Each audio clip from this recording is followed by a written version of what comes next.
हिंदुस्तान कहते हैं, मोहब्बत की इसी माटी को हिंदुस्तान कहते हैं। जो दुनिया में सुनाई दे उसे कहते हैं खामोशी, जो आंखों में दिखाई दे उसे तूफान कहते हैं।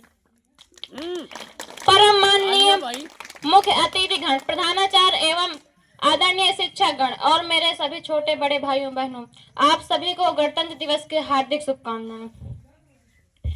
आजादी, आजादी का असली मतलब वही व्यक्ति समझ सकता है जिसने कभी गुलामी की हो।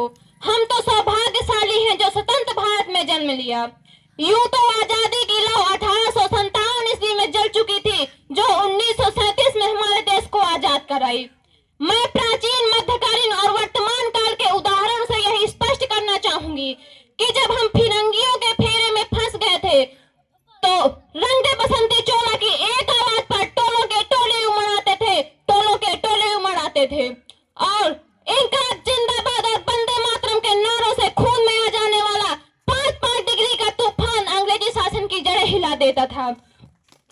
उस वक्त 62, 65 और 71 के युद्धों में जो महिलाएं अपना सुहाग गवा देती थी, उनके हालात जब घर के यूं होते कि प्यार भी भरपूर गया, मांग का सिंदूर गया, नन्हे ने निहालों की लंगोटियां चली गई, छोटे छोटी बेटियों की चोटियां चली गई, बाप की कमाई गई, भाई की पढ़ाई गई, एक ऐसा विस्फोट हुआ पता चला ही नहीं, पूरे जिस्म की कई बोटियां चली गई, पूरे जिस्म की कई बोटियां चली गई।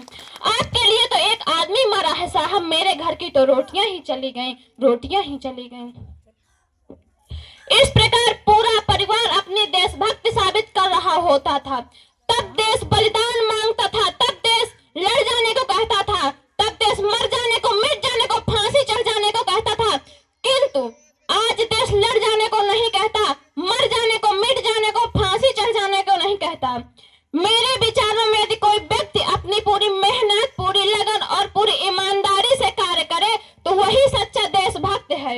मैं नहीं मानती कि फेसबुक, व्हाट्सएप और इंस्टाग्राम की डीपी को 3 रंग में रंगना ही देशभक्ति है। यदि आप कहेंगे कि वर्ष में 2 बार तिरंगा हाथ में लेना ही देशभक्ति है, तो मैं आपसे पूछना चाहूंगी कि फुटपाथ पर रहने वाला बच्चा जब ट्रैफिक की छांव में नंगे पांव में तिरंगा बेच रहा होता है, तो क्या इसे आप उसकी देशभक्ति कहेंगे? नहीं, ये उसकी देशभक्ति नहीं, उसके पेट की भूख की शक्ति है जो उसे ऐसा करने पर मजबूर कर रही है, जो उसे ऐसा करने पर मजबूर कर रही है कि न वो मस्जिद को जानता है, न शिवालियों को जानता है, न वो मस्जिद को जानता है, न शिवालियों को जानता है। वो पेट के भूखे हैं साहब, वो भोजन के निवालों को जानता है, भोजन के निवालों को जानता है। अपने परिवार, अपने समाज और अपने राष्ट्र के प्रति समर्पण का भाव है देशभक्ति।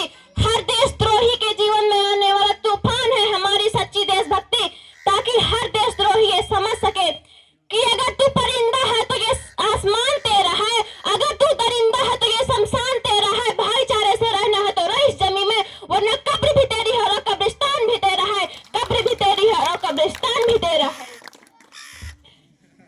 और मैं कहना चाहूंगी कि हमारे देश में हिंदू पैदा होते हैं, मुस्लिम, सिख और ईसाई पैदा होते हैं, परंतु बदकिस्मती से आज इंसान पैदा नहीं होते, इंसान पैदा नहीं होते।